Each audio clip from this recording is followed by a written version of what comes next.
à la Maison d'Haïti de Montréal pour une rencontre exceptionnelle entre l'écrivain académicien haïtien Dany Laferrière et l'artiste Régine Chassagne du groupe Arcade Fire, groupe star mondial originaire de Montréal.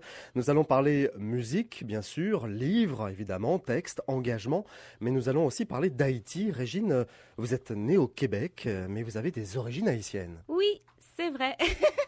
Oui, mes parents sont d'Haïti, sont nés en Haïti, oui. Et alors avec Arcade Fire, vous vous êtes inspiré d'ailleurs de la musique de rue, des rythmes créoles, depuis le premier album? Oui, ça a toujours été, ça fait partie de la musique avec laquelle j'ai grandi, directement ou indirectement. En tant que musicienne, on revient toujours à ses racines. Alors c'est comme ça que ça ressort toujours à travers ma musique d'une façon ou d'une autre. Alors les racines, Dany Laferrière, on les trouve ici. On est dans un lieu emblématique, la Maison d'Haïti. C'est un lieu de vie, un lieu de culture que vous soutenez fortement. Ah mais tout à fait, ça fait partie de ma vie. Quand je suis arrivé ici, j'ai entendu parler de la Maison d'Haïti. Il y avait le bureau de la communauté chrétienne aussi. Je les appelais mon père et ma mère. La Maison d'Haïti était ma mère. Et c'est la mère aussi de toute la communauté. Et ce qui est intéressant, c'est qu'au fur et à mesure, la communauté haïtienne, de par son ancienneté, a trouvé une place assez puissante pour accueillir les autres communautés. Alors on parlera du projet à la fin de l'entretien parce qu'il y a un grand projet pour la Maison d'Haïti. La Maison d'Haïti, c'est votre invité en quelque sorte. On y est, nous y sommes là en ce moment. Et Régine Chassagne, vous êtes venue avec quelqu'un de très important aussi pour vous. C'est Dominique Anglade avec qui vous avez monté une fondation. Bonjour Dominique. Bonjour. Merci beaucoup de nous avoir rejoints. Vous êtes une femme d'affaires québécoise, vous, PDG de Montréal International, un organisme de développement économique. Cette fondation que vous avez créée avec Régine Chassagne, à qui s'adresse-t-elle? Qu'est-ce qu'elle fait exactement? En fait, elle s'adresse à tout le monde, la Fondation. Mais l'objectif premier de la Fondation, c'est vraiment d'accompagner les familles haïtiennes vers l'autonomie financière et de s'assurer qu'en Haïti, il y a des personnes qui puissent se tenir debout. Alors, camper voulant dire se tenir debout, c'est de pouvoir accompagner ces familles et leur donner des outils pour qu'au bout d'un certain temps, on a un programme en particulier qui dure 18 mois, elles puissent devenir autonomes financièrement. Et c'est l'objectif ultime de cette fondation. Qui a été créé donc 6 mois après le tremblement de terre, je crois, Régine, c'est ça? Oui, l'idée était venue plusieurs années avant, mais la fondation a été mise sur pied 6 mois après le tremblement, oui. Alors vous avez aidé des centaines de familles, je crois, Dominique Anglade. Ça va jusque-là. Arcade Fire a récolté plus de 2 millions de dollars. Ouais. Quelque chose comme ça. Quelque chose comme ça. Dominique a les chiffres peut-être. Alors, c'est une fondation qui a ramassé au-delà de 3 millions. C'est une fondation qui, donc effectivement, est née 6 mois après le séisme et qui a accompagné 331 familles. Et là, on continue et l'idée, c'est de monter de village en village avec des partenaires pour pouvoir toucher une région de manière plus significative. Alors Régine, il y a un livre qui a changé votre vie. Dans la librairie francophone, nous parlons des livres, donc ça tombe très bien. C'est le livre de l'Américain Paul Farmer, Soulever les montagnes, que vous avez contribué d'ailleurs à faire traduire. Vous en avez signé la préface, il est paru chez Boréal. Qu'est-ce qu'il a révélé en vous, ce livre? J'ai lu ce livre et ça a allumé une étincelle en moi pour vraiment faire quelque chose dans la même veine. Paul Farmer est quelqu'un de vraiment particulier dans le sens, j'ai jamais rencontré quelqu'un qui est aussi savant. Il vient de Harvard, il a des prix incroyables, mais il va marcher 8 heures pour aller rencontrer un patient et lui donner ses médicaments. Et il a décidé d'aller en Haïti et c'est un des premiers ou un des seuls au début qui a vraiment s'est battu avec les gouvernements américains et l'Organisation mondiale de la santé, tout ça pour aider à amener des médicaments à meilleur prix aux gens. Tout le monde peut soulever sa montagne, mais je veux dire, il y a une façon pour chaque personne d'utiliser ce qui nous vient facilement et de faire un profit pour ceux qui n'en ont pas l'opportunité. Voilà, Dany Laferrière, un livre qui change la vie, ça vous connaissez ça par cœur, parce que dans votre dernier livre, paru en Europe chez Grasset, L'art presque perdu de ne rien faire, vous évoquez les livres qui ont changé votre vie. Et vous racontez d'ailleurs une anecdote autour d'une libraire, devenue libraire, parce qu'elle voulait faire lire Camus. Oui, c'est vrai. Il y a plein de gens comme ça qui se lèvent un matin et qui trouvent leur destin avec quelque chose d'extrêmement simple. Et j'ai lu un livre, je l'ai aimé, je voudrais que tout le monde le lise parce que ça m'a fait du bien. J'ai l'impression que tout à l'heure on a parlé, et Régine a parlé de sa montagne. C'est ça qui est intéressant là. Et immédiatement j'ai eu l'image de la tortue qui porte sa montagne sur le dos, qui avance lentement mais qui finit par arriver au but. Donc c'est ça qui est intéressant et c'est ça que j'ai compris dans l'aventure humaine, c'est le côté un petit peu maniaque. On prend un petit truc, un livre, et on voudrait le faire connaître dans le monde. Du coup, vous posez cette question aussi. Alors c'est drôle parce qu'il y a plein d'interrogations comme ça dans cet ouvrage. Vous êtes le spécialiste des interrogations sur la vie. Et vous posez cette question, le lecteur est-il plus délicat que l'amateur de musique rock ? Ah, je sais pas. Vous vous souvenez ou pas ? J'ai oublié dans quel sens. Ce qui est sûr, c'est que... Si vous dites que la lecture, voilà, on est posé quand on lit intérieurement, etc., dans sa tête, et finalement on est silencieux dans la lecture. L'amateur de musique rock, Régine peut le confirmer, il n'est pas du tout silencieux. C'est vrai. Et il fait du bruit et les voisins peuvent se fâcher. Mais ils ont fait des appareils où l'on peut écouter tout seul. Ouais. C'est vrai que l'attitude physique du lecteur est quelque chose d'absolument fort en termes de silence. Parce qu'il lui est interdit de parler quand il lit. Et pour moi, c'est ça un livre. Un livre, c'est un producteur de silence. Et à chaque fois que je m'imagine que toute la planète et beaucoup de gens, des millions de gens sont en train d'écrire, c'est-à-dire de faire du silence pour écrire, et de lire, c'est-à-dire de faire du silence pour lire, j'ai toujours l'impression que si on n'avait pas cette poche de silence, le monde pourrait exploser. S'il n'y avait pas cet art, ces 26 petites lettres de l'alphabet qui arrivent à imposer le silence à des millions, peut-être même milliards de gens, entre ceux qui lisent, ceux qui écrivent, ceux qui doivent faire silence en face de A, B, C, D, E, F, G, H, I, J, c'est extraordinaire. Et je trouve ça, oui, élégant comme forme d'être. Il y a une chanson rock mais délicate parue sur l'album Funeral du groupe Arcade Fire. La rencontre entre Régine Chassagne du groupe Arcade Fire et l'écrivain Dany Laferrière, entretien et événement exceptionnel pour la librairie francophone depuis la Maison d'Haïti à Montréal. Cette chanson, Régine, elle a un texte très fort, moitié français, moitié anglais. Et vous dites « Mes cousins jamais nés hantent les nuits de Duvalier, rien n'arrête nos esprits ». Oui, ça vient de l'idée de... moi, ma famille est partie dans les années 60 sous le régime de Papa Doc, sous des conditions très dramatiques. Mon grand-père, je l'ai jamais connu, s'est fait enlever, on est allé à Fort-Dimanche, on l'a plus revu. Et ma mère est revenue une fois du marché, toutes ses cousines avaient été assassinées. Les vêpres jérémiennes, je pense, sont assez documentées. Il y a toute une partie de la famille qui n'existait pas. Je me suis toujours demandé qui seraient mes cousines si tous ces gens-là n'étaient pas morts, et peut-être qu'on aurait des enfants qui iraient jouer ensemble. C'est comme si quelqu'un meurt, c'est pas juste une personne qui meurt, c'est toutes les personnes potentielles qui... On ne tue pas qu'une seule personne, c'est ce que vous dites. Ouais. Ouais. Vous dites que les réveillons de Noël auraient été différents d'ailleurs. Ouais. Alors Dany Laferrière, vous avez fui la dictature de Duvalier, vous étiez sur la liste noire, l'un de vos amis très proches est mort comme ça. C'est vraiment, c'est douloureux de revenir, c'est l'énigme du retour, ça, comme vous l'avez écrit. Je pense que l'énigme du retour est la même pour tout le monde. Et chaque fois qu'on retourne dans un lieu qu'on a quitté il y a très longtemps, on retourne avec des rêves et on pense que les choses étaient restées immobiles et qu'elles nous attendaient pour se réanimer. Quelle que soit la situation, même dans un espace chaotique comme celui d'Haïti après le tremblement de terre, l'être humain est une machine à produire de la nostalgie.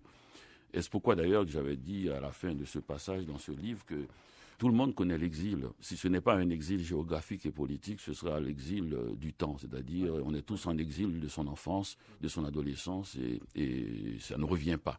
Quelle réaction avez-vous eue tous les deux quand vous avez appris la mort de Jean-Claude Duvalier en octobre ? Je suis pas sûre. C'est la fin d'une ère, dans le fond, mais ça n'a pas été bien documenté, je pense. Dany ? Rien, j'ai rien dit d'ailleurs, j'ai pas fait aucune déclaration. Et pour moi, je me souviens quand Duvalier était revenu en Haïti, les individus ne m'intéressent pas, je vais dire, dans leur vie personnelle. Et c'est l'être politique qui m'intéresse. N'ayant plus aucun pouvoir, je le laisse à ses juges naturels. Alors Haïti a tué, tue encore, il y a eu des dictatures, il y a eu aussi des catastrophes naturelles, et pourtant des artistes comme Arcade Fire, des écrivains comme Dany Laferrière avancent encore, résistent toujours sans haine, sans rancœur. Comment l'expliquez-vous, vous, ça, Dominique Anglade? Vous non plus, vous n'avez pas de haine, parce que vous avez vécu des souffrances terribles. Oui. Ben écoutez, d'abord sur Duvalier, je pense que moi j'étais fâchée quand il est mort. J'étais fâchée parce que justice n'avait pas été rendue. Et ça, je trouve ça terrible. Et vous savez, en Haïti, la moyenne d'âge est de 20 ans. Au Canada, elle est de 40 ans. Donc, les gens qui sont... La moyenne d'âge, ce sont des gens qui sont nés en 94, qui n'ont jamais vécu sous la dictature des Duvalier. Et donc, le devoir de mémoire est fondamental pour la suite des choses. Et je pense que les gens, comme Régine, comme Dany, comme de multiples personnes, comme les personnes qui sont à la Maison d'Haïti, continuent parce qu'ils croient fondamentalement, intrinsèquement, à tout ce qu'apporte Haïti. Haïti, les gens le perçoivent souvent comme « Oh, ce pauvre petit pays, pauvre, on est très loin en Amérique », mais oublient l'apport d'Haïti à l'humanité et qu'aujourd'hui encore, ça reste quelque chose qui est méconnu. Et je pense que, intrinsèquement, les gens qui militent pour Haïti portent cette histoire en eux et ça les motive grandement. Et défendre des valeurs. Dany Laferrière, c'est vrai que dans toute votre œuvre, il y a cette étincelle de lumière, beaucoup d'humour, malgré des propos crus, très réalistes. Vous sortez comme ça, vous avez toujours une sorte d'échappatoire. Ah non, c'est une nature qui est ainsi. Ouais. Moi, je suis né riant. Vous ouvrez la porte de l'humour et de la poésie. Ben oui, pour moi, ça doit avancer constamment, cette machine de vie. C'est pour ça que je laisse sur les côtés des gens comme Duvalier. Et je me souviens d'ailleurs, j'étais à Port-au-Prince au moment du tremblement de terre et je devais faire une conférence 6 jours plus tard à Paris. Et la personne qui m'invitait m'a tout de suite écrit pour me dire « Je comprends très bien la situation, vous ne pouvez pas venir ». Je lui ai répondu tout de suite à la manière haïtienne. Non, pas du tout. On a rendez-vous. Je ne me laisserai pas intimider par un tremblement de terre. Ouais. Et ça, c'est une réponse tout à fait haïtienne. C'est la même qu'a eu, d'une certaine manière, cette marchande de mangue que j'ai vue le lendemain même du tremblement de terre et qui était assise dos contre le mur en face de l'hôtel, épouvant de ses mangues. Parce que la vie doit continuer, elle a des enfants à nourrir, elle n'a pas le temps de se laisser impressionner par un tremblement de terre. Même si c'est un tremblement de terre qui a brisé toute une ville et qui a eu des milliers de morts, des centaines de milliers de morts. En Haïti, les gens sont forts. Hein? Ouais. Je veux dire, l'histoire de la marchande de mangue, c'est tout à fait ça. Là. Alors, il y a un autre livre, Dany Laferrière, c'est « Je suis un écrivain japonais ». Et dans ce livre, vous avez démontré qu'un vrai écrivain dépasse sa condition pour se relier aux autres. Et vous dites, on écrit pour quitter son corps, l'espace où on vit, pour être un autre. Et ça, peu importe la langue. On parle trop de langue avec un adjectif, langue française, langue espagnole, et on est dans la forme pour oublier qu'il faut dire quelque chose avec cette langue-là. Il ne s'agit pas de parler la même langue que quelqu'un pour être complice de cette personne. En Haïti, par exemple, tout le monde parlait créole, les tontons macoutes comme les révolutionnaires. Et c'est pour ça que j'ai un problème avec l'expression langue française qui semble définir des gens comme moi, qui sont un peu dans la francophonie. Je trouve que ça ne suffit pas. Et pour identifier la personne, il faudrait bien savoir ce que j'écris. Ce qui se passe, quel est le souffle de vie qui traverse les livres, ça parle de quoi? C'est pas assez. Sinon, on nous renvoie à la préface de la littérature. On est toujours dans la question pourquoi vous n'écrivez pas en créole puisque vous êtes haïtien, ou bien pour quelle raison avez-vous choisi le français? Mais moi, je dirais pourquoi vous ne lisez pas mes livres? La langue française qui se glisse dans un titre somptueux d'Arcade Fire, extrait du dernier album en date, c'est bien sûr Reflector. L'écrivain Dany Laferrière et Régine Chassagne du groupe Arcade Fire se rencontrent dans la librairie francophone pour un entretien exclusif depuis la Maison d'Haïti à Montréal. On vous a souvent reproché de ne pas chanter assez français, Régine. Arcade Fire étant montréalais, je sais que ça a beaucoup fait parler ici quand même. Ah ben c'est la même chose. Hein. Même chose que Dany, pourquoi elle écrit pas en créole, puis pour moi, pourquoi j'écris pas en français. Ben, pour moi, c'est les idées, ça vient comme ça vient, puis j'essaie pas de faire de politique avec ça. C'est comme si ça vient en anglais, c'est en anglais, si ça vient en français, c'est en français. Vous mélangez les choses de plus en plus, parce que dans Reflector, il y a ce refrain en français qui arrive comme une petite poésie. Vous l'envisagez comment, ce texte-là? À un moment, vous dites, tiens, un peu de français, Ça poétise le titre ou Ben, parce que je suis bilingue, alors ça sort bien en français, ça vient comme ça, et puis je l'écris comme ça. Les acteurs culturels québécois qui disent quand même Arcade Fire, ils pourraient utiliser un peu plus la langue française. Qu'est-ce que vous leur répondez? Sujet sensible.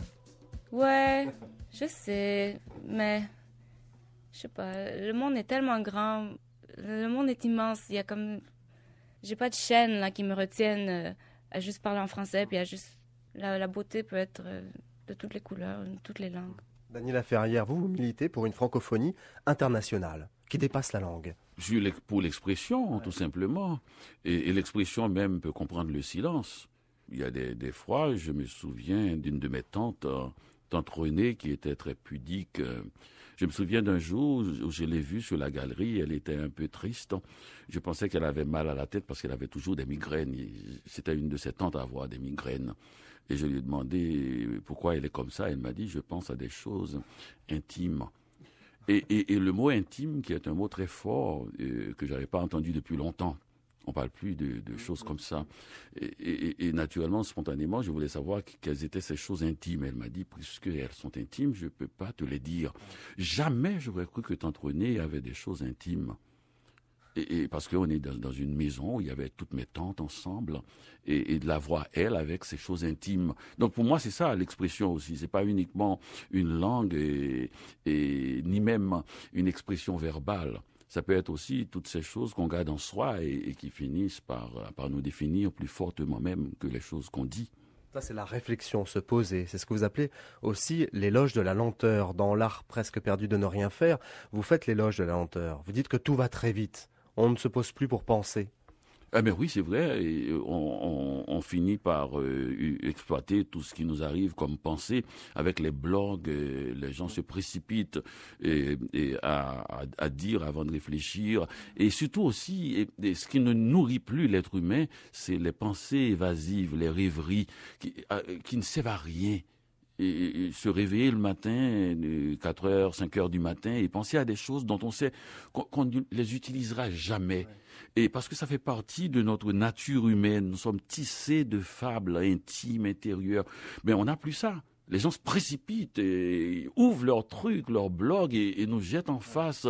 Et ça finit en livre, ça finit en spectacle, ça finit en musique, ça finit en bruit finalement. Et ce serait intéressant si l'on pouvait produire des choses qu'on n'exploite pas.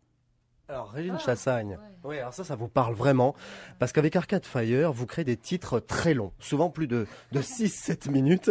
Il y a comme ça des niveaux de mélodies différents, des ambiances qui mutent vers une autre, une intensité progressive d'une force incroyable, vraiment Régine. Je pense à No Cars Go, par exemple, ou évidemment Reflector, le dernier.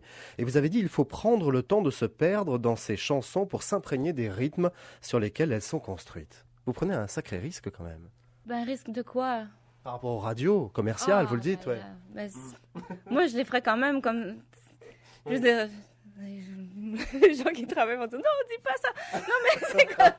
Mais je veux dire, je fais la musique. Dans le fond, ça revient même à la langue. Je veux dire, les artistes, il faut que tu fasses... Tu peux pas faire de la musique pour un public, parce que sinon, ça devient comme un truc de Broadway, là. Tu sais, mais... où les gens s'attendent, savent que le petit chaperon rouge va arriver, et puis papa, bon. Mais c'est la même façon, les rythmes, je pense, la langue, il faut pas mélanger la langue et la culture. Et Dany et moi et Dominique sommes des gens qui ont plusieurs cultures super imposées. Et c'est pas parce que tu as une culture et que tu chantes en anglais, que c'est quelque chose de moins. Pour moi, c'est quelque chose de plus qui est en moi. Et si je parlais bien espagnol, ben, ce serait quelque chose de plus. Et si je parlais bien tchèque, russe ou japonais, ce serait quelque chose de plus. Et ce serait des univers en plus qui seraient ouverts à moi. Moi, c'est comme ça que je le vois. Et en tant qu'artiste, il faut que ça reflète qui je suis et je parle français, anglais, un peu créole et ma mère parlait espagnol. J'aimerais développer encore plus mon espagnol pour ouvrir sur cet univers-là. C'est de la curiosité et moi, je trouve que ce sont tous des plus. Ouais. Alors, c'est pour ça que les chansons, elles sont très longues, Régine, parce qu'il faut rajouter les couches superposées, comme vous dites. J'essaie de créer ce que j'aimerais entendre, dans le fond. Ouais. Et on se perd un peu comme ça dans les chansons, c'est très bien. L'art de se perdre, Dany Laferrière. Vous avez écrit un texte dans votre dernier livre sur l'art de se perdre. C'est important pour vous de se perdre dans un monde plutôt normalisé aujourd'hui. On le voit avec les standards radio, par exemple. Tout à fait. On ne se connaît pas toujours. Hein. J'ai un ami qui souffre un peu d'agoraphobie, c'est-à-dire dès qu'il sort dans l'espace, il est perdu. C'est ce qu'il pensait. Alors il vit à Montréal et quand il va dans les centres d'achat, quand il va dehors, à Montréal, il est complètement perdu. Il a peur des gens, il a peur de son ombre. Et puis il est allé en Haïti au carnaval de Jacmel. Et il m'a écrit, il m'a dit, mais je pensais que je souffrais ça, c'est le contraire. Je croyais que j'avais peur de la foule, des gens, c'est de l'ordre dont j'ai peur. Et je ne me suis jamais perdu dans le chaos du carnaval de Jacmel. Au contraire, parce que je n'avais pas conscience de moi-même. Depuis lors, il ne cesse d'aller en Haïti pour retrouver cet état de perdition, ce désordre absolu, ce chaos où sa vie ne dépend plus de lui. Alors justement, en parlant de carnaval dans cette maison d'Haïti, il y a, Dominique Anglade, vous les avez reconnus, Régine Chassagne aussi, des masques du carnaval. Et vous êtes allé, vous, là-bas, ça vous a inspiré pour Réflector, d'ailleurs, ce carnaval, vous l'expliquez. Oui, beaucoup. J'étais allée en Haïti plusieurs fois, mais c'était la première fois où j'allais en Haïti, juste pour aller en Haïti. Pas à la recherche de quoi que ce soit. Et je suis allée au carnaval de Jacmel. Ah, c'était tellement formidable. On ressent cette ambiance dans un titre du dernier album d'Arcade Fire. On se perd un peu, on se glisse comme ça dans la nuit sur des rythmes créoles. Écoutez. Extrait de l'album Reflector d'Arcade Fire avec Régine Chassagne, des ambiances rara et compa. Dany Laferrière, ce sont les rythmes de Port-au-Prince ou du carnaval dont on parlait tout à l'heure? C'est les rythmes d'Haïti. Et Haïti, ce qui est intéressant avec, c'est qu'il y a une culture nationale qui, d'après moi, vient du fait que tout le pays a été imprimé par l'esclavage. Donc c'est tout le pays qui a fait la révolution pour sortir de la condition d'esclavage, ce qui fait que c'est une vraie culture nationale. Terminons avec les projets. Alors, projet commun avec cette fondation, Dominique Anglade, la fondation Campé que vous avez créée avec Régine Chassagne. Quels sont les projets à venir? Qu'est-ce que vous allez développer là désormais? Alors, nous allons lancer une nouvelle cohorte à partir de 2015 où nous allons accompagner des familles. Et à Montréal, on a différents projets, notamment le carnaval. Alors, ça fait 2 ans qu'il y a eu un carnaval. Cette année, il va avoir lieu. Alors, tout le monde maintenant, on attend tout le monde le 20 février à la SAT à Montréal, au centre-ville de Montréal. Et donc, nous avons l'intention de montrer un peu les résultats aussi de cette fondation, qui a des résultats très tangibles sur le terrain. Et en même temps, de sensibiliser la population, les Haïtiens, les non-Haïtiens, évidemment, c'est très inclusif, à tout ce qui se passe en Haïti et dans la communauté haïtienne de manière générale. Voilà. Dany Laferrière, un grand projet pour la Maison Haïti qui va déménager. Et vous avez soutenu ce projet, vous allez le soutenir. Totalement, et qui va déménager pas si loin. Hein. Et là où l'on est, on n'a qu'à regarder par la fenêtre pour voir le grand terrain qui est à côté, qui appartient à l'État. Et la ville de Montréal s'est intéressée beaucoup à cela, puisque c'est vraiment un grand projet pour Montréal et a donné 2 millions de dollars à la Maison d'Haïti, mais nous avons besoin de 3,5 millions. Voilà, tous ceux qui nous écoutent peuvent évidemment contribuer aux 2 actions. Campé notamment, on trouve sur le site internet toutes les actions que vous menez, Régine et Dominique. Le site, les www.campe.org.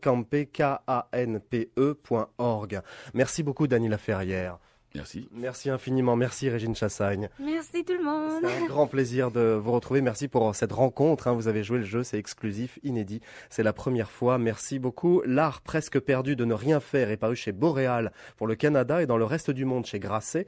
Et l'album d'Arcade Fire, Reflector, est disponible partout dans le monde et sur les plateformes de téléchargement légal, évidemment. Merci beaucoup. À très bientôt. Merci infiniment et merci à la Maison d'Haïti qui nous a accueillis ici à Montréal. Au revoir. Au revoir. Francophone.